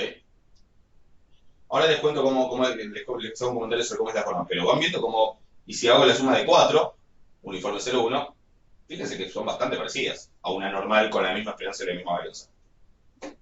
¿Lo ven? Si es la suma de 6, mucho más. Y si es la suma de 10, casi que salvo la partecita ahí del medio, no se distingue. ¿Lo ven? No, y ya está 10, y lo hacen para 20, van a ver que son casi distinguibles. Ahora les hago un comentario, pero conclusión de esto, ¿cuál es? Y la verdad que, para el caso particular del uniforme 0,1, les pongo este porque es interesante, pero uno podría estudiar otros casos y después saber en la práctica cuándo lo puede usar o no. Pero para el caso particular del uniforme, la verdad que uno no necesita un n tan grande para aplicar el teorema central del límite. ¿Sí? Incluso con un n de 6 no debe estar tan mal. Acá tenemos n igual a 7, o sea que podré tener algún reparo, pero tiene sentido usarlo, más siendo que es la única opción, que es la única alternativa que tengo. ¿Sí? Con n igual a 10 ni me preocupo, ya con n un poco más grande recontra funciona el teorema central del límite. ¿Se ve? Pero esto porque, bueno, en particular lo sé, porque lo estudié, porque lo vi, por lo que sea, para el caso del uniforme. ¿Sí?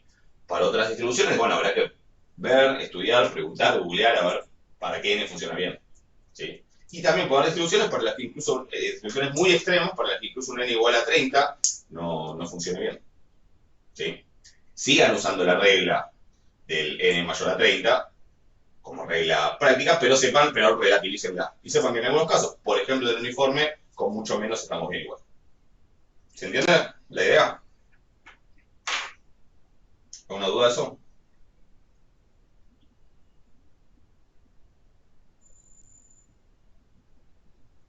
No. O sea, eso justifica porque en este ejercicio aplicamos el teorema central del límite aunque tengamos n igual a 7. ¿Se ve? ¿Hasta ahí alguna pregunta?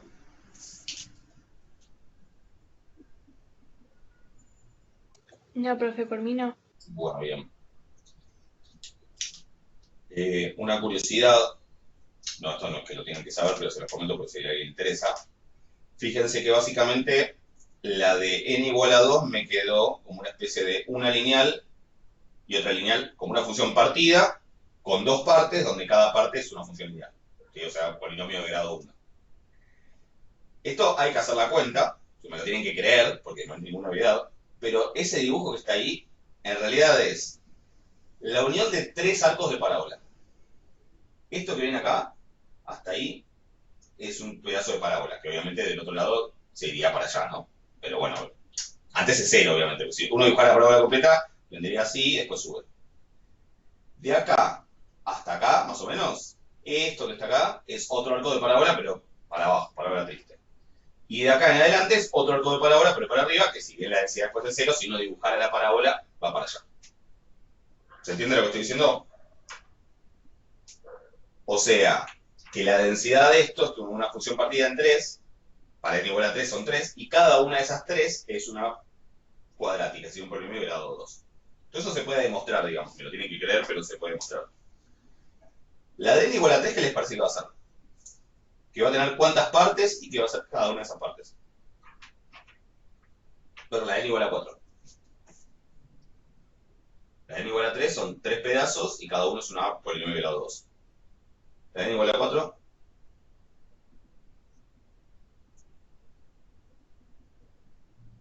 Hasta por ahí tengo una. Ahí. Estoy sin el mouse. Hasta por acá tengo otra. De acá en adelante tengo otra. Y de acá en adelante tengo otra. Son 4 pedazos. Cada uno de esos pedazos, ¿qué tipo de función les parece que va a ser?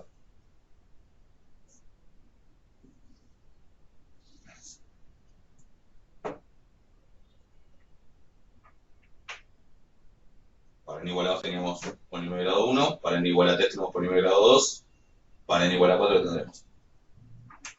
Polinomio de grado 3. Exactamente, sí. Estos son 4 pedazos de cúbica, que es en un divino, ¿no?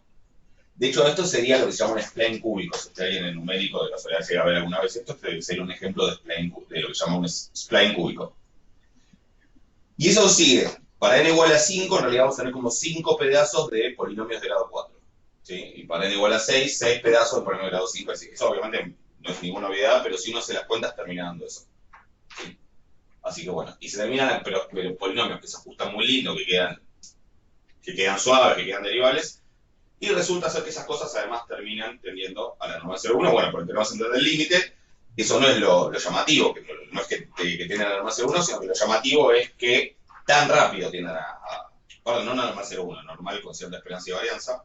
Lo llamativo no es que tiendan a la normal 0,1, porque eso me lo garantiza el teorema central del límite, sino que lo llamativo es que para n valores muy chicos de n, ya la aproximación al normal es bastante buena. ¿Ok? Y por eso, para este caso particular de uniformes, que en este ejercicio justificamos hacer la cuenta con n igual a 7. ¿Estamos? ¿Preguntas hasta ahí?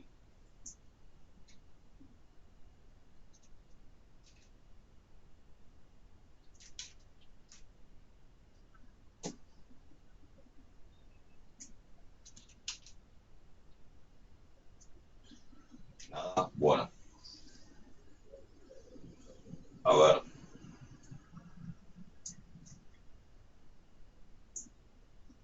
No tenemos mucho tiempo.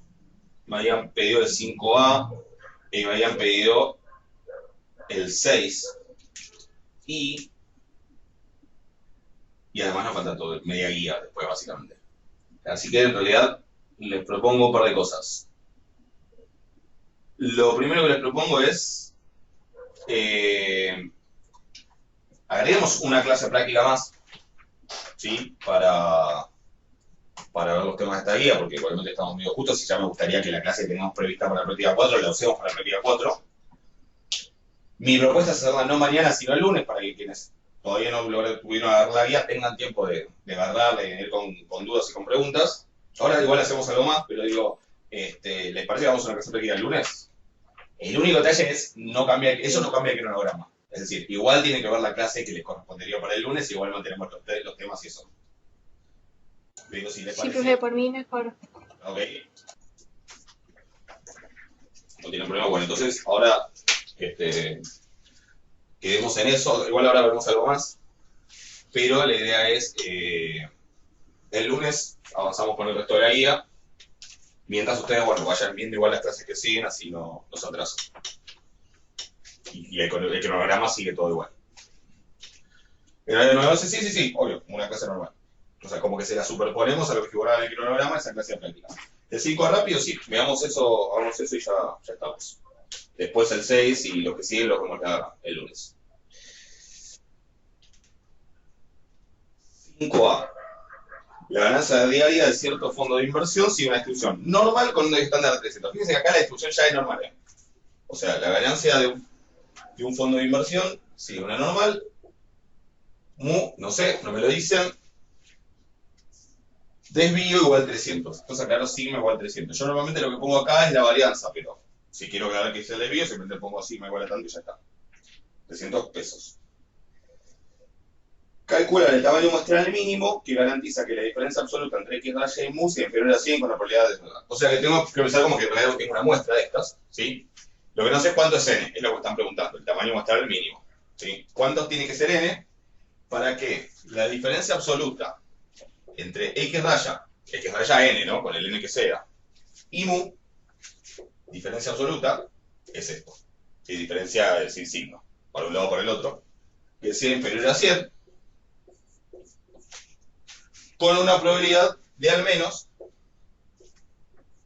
0,99, 99%. ¿Se entiende el planteo? ¿Se entiende que eso es lo que están preguntando? Y bueno, ¿cuál es el n que garantiza eso? Sí, sí. Vamos, bien. Entonces, ¿qué voy a hacer para esto? Bueno, estandarizar. ¿Sí? Pero acá ya es normal, o sea, no, ni siquiera es que tengo que usar temas de límite, es normal. Y entonces lo que voy a hacer es estandarizar. Para eso voy a dividir por el desvío de los dos lados. Poner el desvío dividiendo todo o meterlo adentro es lo mismo porque el desvío es positivo. ¿Sí? Lo voy a poner acá. El desvío. ¿El desvío de quién? Tengo que poner acá. ¿Qué variable?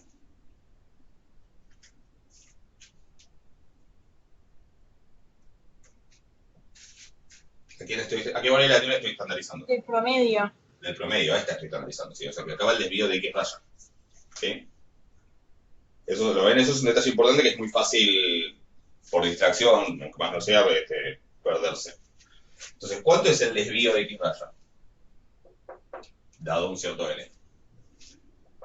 Es el desvío de las X dividido la raíz de n. O sea, la varianza es la varianza dividido de n, así que es el desvío dividido de n, la raíz de n. ¿Okay?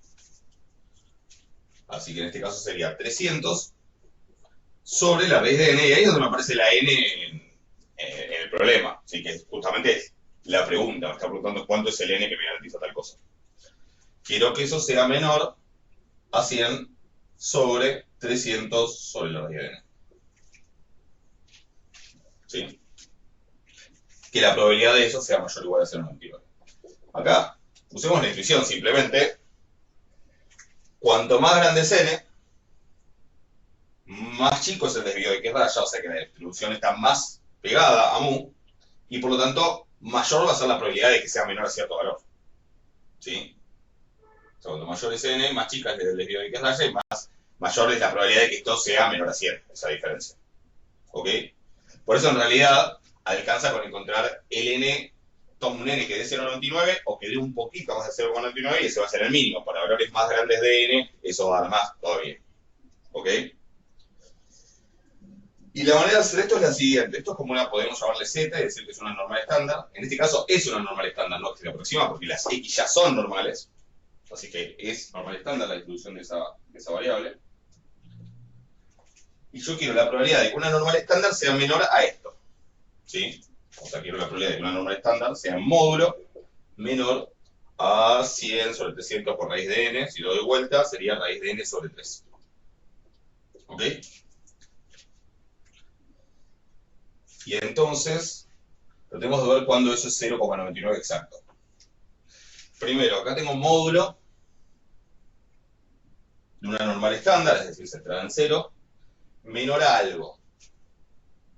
Si el algo, entonces el algo es el mismo, ¿no? O sea, yo tengo acá raíz de n sobre 3, y acá tengo menos raíz de n sobre 3. ¿Ok? Esta probabilidad, si cuando es de, voy a poner esto, voy a poner a y menos a. O sea, la probabilidad de que caiga una normal estándar entre a y menos a sería phi de a menos phi de menos a. Pero hay otra manera de escribir eso que la mencioné yo hace un rato, que es la siguiente. Yo tengo phi de A es todo esto. Phi de menos A, que es esto de acá, es lo mismo que esto de acá. ¿Cuánto vale esto de acá? Si phi de A es toda la probabilidad de A para acá. 1 menos phi de A. Exactamente. O sea, este phi de menos A, que es esto de acá, es lo mismo que esto y por lo tanto es 1 menos phi de A. 1 menos phi de A. O sea que phi de A menos 1 menos phi de A. Y si hago la cuenta, eso es phi de A menos 1 más phi de A. O sea que es 2. O sea, la manera de calcular que algo esté entre menos A y A es 2 por phi de A menos 1. Si esa es la manera abreviada para llevar todo a un solo valor, digamos. ¿Se entiende hasta ahí? Sí. Ahí está mi problema y ya no se me ocurrió usar eso, que lo tengo anotado de la teórica, pero Te quedan dos, ahí ¿no? estaba. Te quedan como un cos y Exacto, un cos y como espejo. exacto. Entonces, si lo pones así, te queda que 2 phi de, bueno, de esto, de raíz de n sobre 3, menos 1, tiene que ser 0,99. De ahí podés despejar. De todas maneras, ese despeje, eso el razonamiento lo podrías haber hecho se puede hacer sin la fórmula, ¿por qué? Porque estoy diciendo, bueno, yo quiero que entre este valor y este, que es el mismo, pero que sigo cambiado, y por lo tanto, entre estos dos hay la misma probabilidad, yo quiero que en el medio quede 0,99. O sea que entre las dos colas, ¿cuánto me queda? 0,00. 0,01, ¿no? O sea que en cada cola hay 0,005. O sea que en realidad, este valor es el que acumula 0,995. ¿Se entiende? En la aplicación hay una opción que con las normales te deja calcular las probabilidades de las dos colas, digamos. Claro. Podés llevar eso a la inversa, seguramente se puede, pero querés la inversa, ¿no? Querés el valor donde la probabilidad de menor a eso sea 0,99. Claro. ¿Sí? Pero digo, hay muchas maneras de llegar a lo mismo con ese razonamiento. Otra sería decir donde la acumulada es 0,995. ¿Qué es lo que va a salir? En realidad se aplica la fórmula. Porque paso el 1 por allá, me da 1,99. Paso el 2 dividiendo, me da 0,995. O sea que lo que estoy buscando es que phi de raíz de n sobre 3 sea 0,995. ¿Sí? Y ahora debo encontrar entonces cuánto tiene que ser este valor para que pase eso. En R sería con Q-norm. Se hace eso, la aplicación es pedirle que les haga la inversa. La aplicación me la bajé, no me acuerdo por qué, hace un par de semanas. Hace años que me vienen hablando de esa aplicación. Y recién hace un par de semanas la vi por primera vez. Probability Distribution. Q-norm de 9,9, o sea, la inversa de la función de distribución en 0,995 es 2,57. Ese es uno de los valores que uno cuando hace muchos intervalos de confianza o test de hipótesis medio que se lo aprende. 2,575, o sea, la raíz de n sobre 3 tiene que ser 2,575, y si hago ese valor por 3 y después elevo al cuadrado para despejar la n, sería 3 por eso, y todo el cuadrado, me da 59,71. O sea que para que se cumpla, que sea mayor o igual a 0,99, necesito n. El n más chico que tendría que tomar, ¿cuál es? 60. 60. Por acá, más allá de que sea 1,7, aunque me diera 59,1, sé que tengo que rondear para arriba. ¿Sí? Con un n más chico no logro 0,99 justo, lo logro un poco menos. Así que necesito un n más grande, bueno, le pongo 60 y listo. Esa sería la respuesta. ¿Se entendió? O sea, esta fórmula está buena tenerla presente, es bastante útil en varias situaciones. De todas maneras, no es esencial, digamos. Hay ciertos razonamientos que me podrían llevar a lo mismo. E incluso ciertas, digamos, posibilidades técnicas que también. ¿Estamos?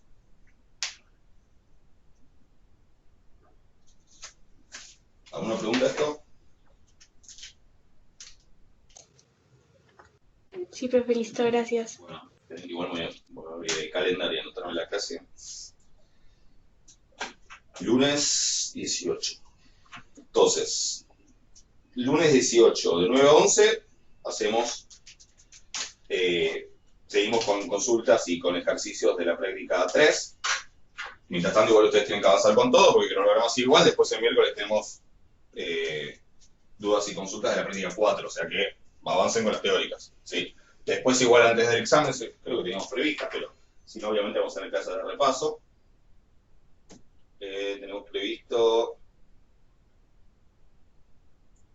Sí, tenemos previsto una consulta de prácticas para el miércoles y el jueves repaso. Y el lunes siguiente sería el parcial. O sea que tenemos previsto que hacer repaso. Si después hace más repaso, lo pondremos. Pero bueno, traten de avanzar con la guía, traten de hacer más teóricas y nos vemos el lunes. ¿Estamos? Cualquier cosa igual me escriben.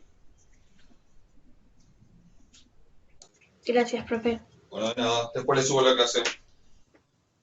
Chao, gracias. De nada, hasta luego. Chao, gracias.